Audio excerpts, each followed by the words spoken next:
Hello বন্ধুরা, আমরা আবারও একটা নতুন ভিডিও নিয়ে চলে এসেছি। তো কাস্টমারের কমপ্লেন ছিল নো কুলিং। আমরা প্রথমে ইনডোরে পিসিবি চেক করলাম, চেক করে দেখলাম আউটডোরে লাইন যাচ্ছে কিনা। তো আউটডোরে প্রপারই লাইন ছাড়ছে। তো তারপর আমরা গ্যাস চেক করার জন্য আউটডোরে যেয়ে দেখি যে কম্প্রেসার চলছে, ফ্যান ঘুরছে না।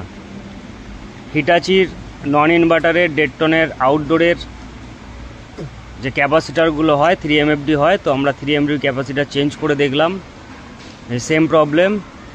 তো আমরা মোটরটা বাইরে খুলে ভালো করে চেক করে দেখলাম মোটর মোটর আমরা সেটিং করছি।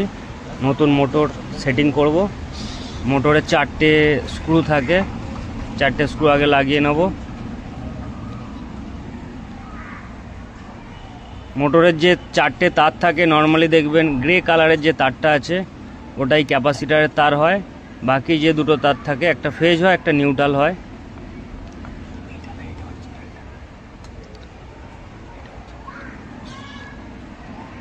আমরা ফেজ নিউট্রাল লাগিয়ে নিচ্ছি।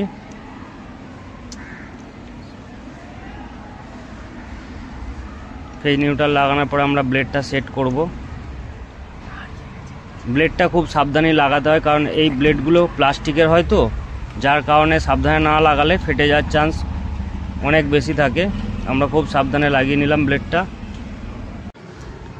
মোটরের নাটটা খুব ভালো করে টাইট দিয়ে দিতে হবে, যাতে পরবর্তী সময় কোনো প্রবলেম না হয়। তো বন্ধুরা, যদি ভিডিওটি ভালো লেগে থাকে অবশ্যই একটা লাইক ও সাবস্ক্রাইব করে দেবেন, পাশে থাকবেন। ধন্যবাদ বন্ধুরা ভিডিওটি শেষ পর্যন্ত দেখার জন্য।